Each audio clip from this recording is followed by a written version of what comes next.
스킨 로션 바르고 또 이 크림 바르고 또 그 위에 자외선 차단하고 또 계속적으로 더 바르고 하이가 일상생활하면서 굉장히 좀 어려운 면이 있죠. 사실상 우리가 야외 활동하는 시간에는 사용하는 게 좀 어려우실 거예요. 그래서 이런 경우에는 차라리 한번 바르는 게 낫습니다.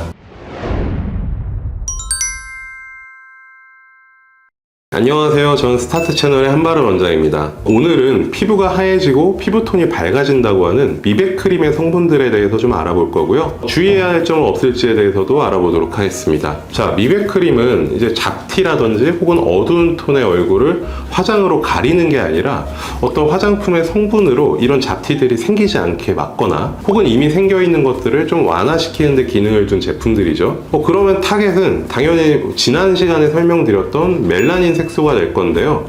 이 멜라닌 색소라는 것은 우리 몸에서 어두운 톤을 만들어내는 색소다. 그리고 이런 것들이 피부 가까운 곳에 많이 축적되면 이런 것들이 기미나 주근깨 같은 것들이 되고 피부가 하얄수록 멜라닌 색소가 적다. 반대로 많으면 피부톤이 어두워진다라고 말씀을 드렸습니다. 자, 그래서 미백 크림의 핵심 성분은 우리 몸에 멜라닌을 합성하고 생성을 하는 것을 막거나 이미 생성된 멜라닌을 분해하는 데 주안점을 두고 있고요. 여러 가지 성분들이 있지만 오늘은 그냥 대표적인 성분으로 비타민 C와 하이드로퀴논 성분에 대해서만 설명을 드리도록 할게요. 일단 미백 크림 중에 대표적인 성분 중에 하나가 비타민 C라고 할 수 있는데요. 그럼 비타민 C는 이런 산화 현상 자체를 막는 항산화 기능을 하게 되면서 멜라닌 생성을 억제하게 되는 거예요. 다만 이제 이 비타민 C라는 성분 자체가 변할 수 있는 가능성도 좀 높고 농도에 따라서 고농축 비타민 C냐 혹은 순수 비타민이냐 이런 식으로 많은 마케팅들이 이루어지고 있는데요. 사실 성분도 중요하지만 이 성분을 멜라닌 세포가 있는 곳으로 직접적으로 전달하는 것도 굉장히 중요하거든요. 그래서 병원에서도 비타민 C를 이제 미백 치료로 많이 사용을 하지만 병원에서의 초점은 침투력에 맞춰져 있다고 생각을 하시면 될 것 같아요. 화장품을 바를 때 보통 피부에 바르게 되면 흡수력이 그렇게 좋지는 않죠. 그래서 병원에서 하는 비타민 C를 이용한 미백 치료는 여러 가지 기계를 이용하게 됩니다. 이제 물론 이제 주사를 이용해서 직접적으로 침투를 시키는 방법도 있고요. 전기 이온 영동법이라던가 혹은 이제 초음파 같은 기계를 이용해서 이 좋은 성분을 직접적으로 멜라닌 색소에 침투시키는데 초점이 맞춰져 있다고 생각하시면 될 것 같아요. 하이드로퀴논이라는 성분은 사실 굉장히 강력한 미백 효과를 나타내는데요. 우리 몸에서 멜라닌 색소를 만드는 과정에는 티로시네이즈라는 효소가 필요하거든요.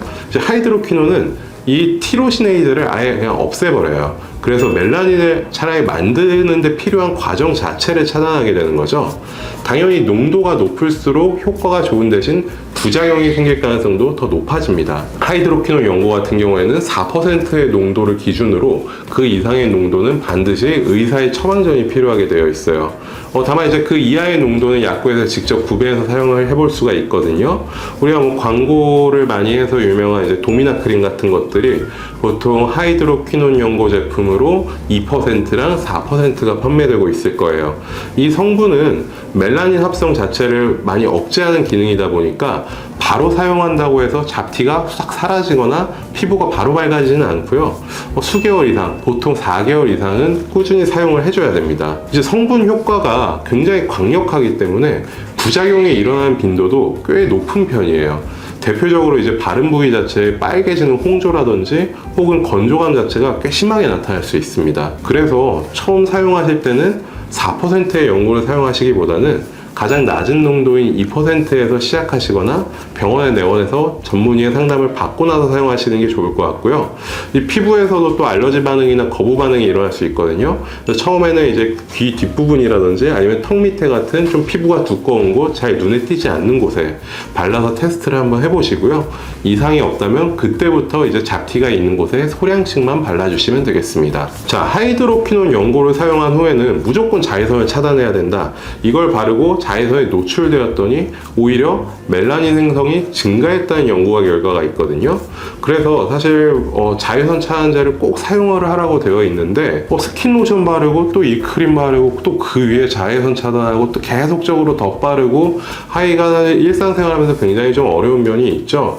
사실상 우리가 야외 활동하는 시간에는 사용하는 게 좀 어려우실 거예요. 그래서 이런 경우에는 차라리 저녁에 한번 바르는 게 낫습니다. 밤에 집에 들어왔을 때 하루 다 정리하시고 세안하고 이 크림 바르고 그냥 자는 거죠.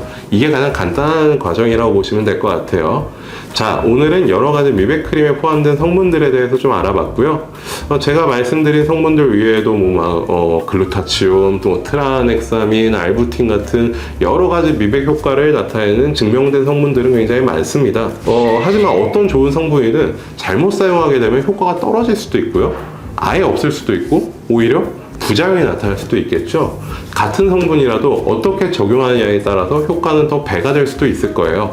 이런 점을 아시고 미백 크림을 잘 사용하신다면 잡티나 혹은 피부 톤을 관리하시는데 많은 도움이 되실 것 같습니다. 자, 오늘도 좋은 하루 보내시길 바랍니다. 고맙습니다.